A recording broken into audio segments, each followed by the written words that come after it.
Assalomu alaykum, bizni YouTube kanallari orqali tomosha qilayotgan qadrli obunachilar, hurmatli bizni tomosha qilayotgan qadrdonlar, biz Namangan shahrida mehmondamiz. Gullar shahri bo'lgan Namangan shahrini kundan kun chiroy ochib borayotganligini biz o'z ko'zimiz bilan guvoh bo'lib ko'rib boryapmiz. Yo'llar chetlaridagi gullarni alvon ranglar bilan juda ham chiroyli tarzda bezatilgan gullar bayramiga tayyorgarlik Namangan shahrida boshlanib yuborilibdi. Buni biz albatta ko'zimiz bilan ko'rdik. Eng asosiysi shaharni chiroyi kundan kunga go'zallashib borayotganiga guvoh bo'ldik va keng barravon yo'llar, inson uchun qulay shart-sharoitlar, zamonaviy tifdan chiqqan hozir ajoyib avtobuslar, juda ham chiroyli bir tarzda bezatilgan shahar ko'chalarini ko'rib, sizlarga ham ushbu shaharning jamolidan bahramand etishni maqsad deb berdik va biz bilan birga bo'ling.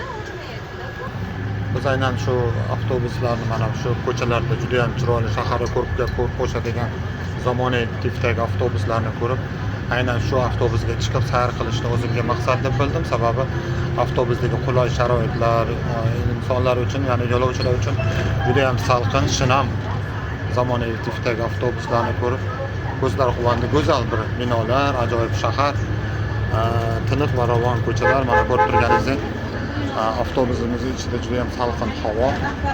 Ayniqsa yoz faslida O'zbekistonda iqlim juda ham qizib borayotganligi hammamizga ma'lum, lekin shunday bo'lsa avtobusga minsangiz albatta juda ham chiroyli bir kelgan mehmonlar ham salqin havoni his qilib badani tanasi yayraydi. Shahar chekidagi ko'chalar chetidagi gullarni ko'rdik. Juda ham chiroyli ifori bilan odamni o'ziga jalb qiladi. Mana ko'chalar qirg'oqlari gullar bilan bezalgan, juda ham chiroyli tartibda.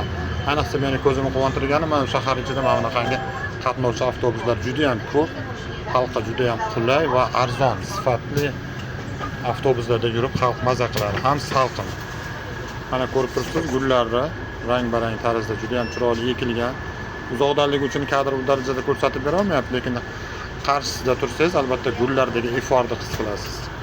Go'zallikni his qilasiz. Haqiqatan ham Namangan gullarga kon ekan. Juda ham ofarin deydigan go'zal shahar. Gullar festivali yaqinligi uchun o'sha hozirda mana shahar ko'chalari bezalish boshlanibdi azizlar. Biz hozir mana shu kelayotgan yo'nalishimiz, adashmasam, afsonalar parkiga yaqin kelyapmiz. Demak, O'zbekistonda yagona bo'lib qolgan nomi bilan go'zal parki Afsonalar vodiysi parkini oldidan o'tamiz. Eng asosiysi yoshlar, odamlari go'zal, chehrasi chiroyi va ochiq chehrali. Ayniqsa mehmon uchun juda ham bir e'tiborli xalq ekan Namangan shahar xalqi. Mehmonni juda ham ardoqlaydigan xalq ekan. Yoshlari ham o'zidan kattalarga nisbatan juda hurmatda, ehtiromda.